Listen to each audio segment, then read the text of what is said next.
Hey, Book Dragons, I am so glad you joined me today. I recently finished reading the technological thriller Digital Fortress by Dan Brown. This is Dan Brown's first book, and I have read all of the Robert Langdon novels, but he had two standalone novels, this one and another one called Deception Point, that I had never read. And being the Dan Brown completionist that I am, because I love this guy so much, I wanted to make sure that I read the other two books. So Digital Fortress is his very first book, and I am here to tell you all about it. This will be a spoiler-free review, so you don't have to worry about major plot details being revealed about the book, okay? But I'm going to set that down, and I'm going to get my eyes on here so that we can have a constructive dialogue based on some notes I made myself, just in case I forget anything. Excuse me. Gotta make sure my throat is clear to talk as well. Okay, so Digital Fortress, as I said before, is a technological thriller, and it delves into the topics of cryptography, government secrets, and the potential pitfalls of unchecked power. In this timeline, a few years ago, the NSA created a supercomputer called Translator. And Translator is used for the purpose of decrypting secret codes that other governments and world organizations, some of them criminal organizations, would use to subvert other countries. And so these codes come in, Translator breaks the codes, and the NSA is able to go and make arrests and things of that nature. So that is what Translator is used for. And it is known for being able to break any code that is introduced to it. That is, until someone creates a new code called Digital Fortress. And this code is unbreakable. And it gets fed into Translator's system, and Translator just sits on it.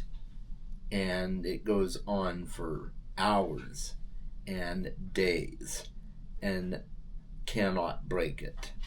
And so, of course, the NSA is getting really nervous as well because, oh my gosh, now they can't break this code. And if other world governments get a hold of it, it will be a field day of being able to bypass all the security checkpoints of the United States of America. And the creator of Digital Fortress has made threats that if the government does not do certain things, he will release the code to the public, and everyone will have their hands on it. So it is just a wild ride, guys. It is so breakneck at times, just edge of your seat, wondering what's going to happen next. I will say that it was a little slow to begin with. It did take time to ramp up, but it's well worth it once you get to the payoff. It was a really excellent ride, and like I said, edge of your seat. The pacing was really, really good as the book went along, but just keep in mind, it is kind of a slow pace at the beginning. And I think that's good because it gives you time to get to know the characters. The characters are really well fleshed out. And that's been something that I've seen from Dan Brown with all of his books. His characters are really well fleshed out, especially the main characters of the story, and we are going to talk about some of those characters now. The first one I want to talk about is Commander Trevor Strathmore. He is the second in command at the NSA, and he is a mentor slash father figure to his favorite cryptologist, Susan Fletcher. And she is an absolutely brilliant cryptologist. At this time, she is known to be one of the only female cryptologists working for the NSA. And she's very young, but she came in brand new and was so brilliant that they hired her on the spot. And of course, with Trevor Strathmore being her mentor, and he knows how brilliant she is, he has put her in charge of deciphering Digital Fortress and figuring out a way to break the code and or stop the creator of Digital Fortress from releasing it to the public. That is her primary agenda for her workday, is to stop this from happening, because they need Translator to be intact, and we can't have a rogue, unbreakable code flying around the world, giving everybody unlimited access to the back doors of security. So it's definitely super high stakes, and she is the person to tackle it. So that's Susan Fletcher. And Susan Fletcher is engaged to a guy named David Becker. And he is a professor of modern languages, and he's also a cryptology hobbyist. So he and Susan have worked together on a couple of small projects, and Strathmore decides that he is going to bring David in on this one major job so that he can have Susan focusing on all the particulars of Digital Fortress, and he's going to send David around the world to track down the creator of this code. And the final major character at play in this story is Issei Tankado.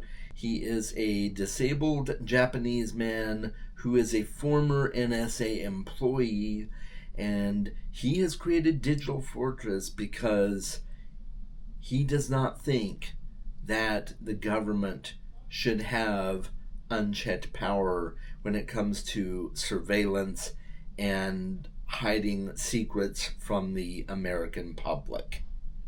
And so he has designed this code in hopes that the government will realize the error of its ways.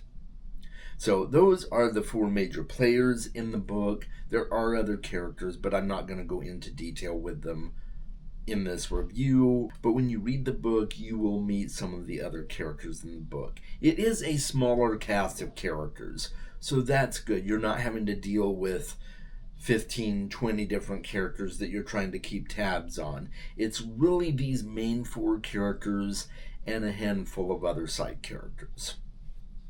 So, excellent cast of characters. I really enjoyed getting to know the characters in the book. Let's talk about some of the themes that are explored. And there's only 2 or 3 major ones.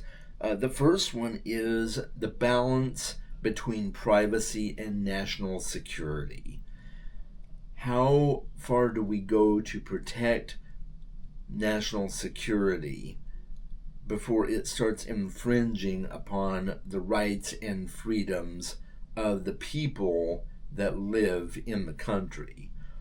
So that's a really big one here in this story, and I really thought it was dealt with expertly, and the story had a lot to say on that topic, and I felt like I came away with a little more knowledge on the topic of government surveillance. And this is an older book, so there are way more technological advances that have happened since this time, but I feel like it aged well still.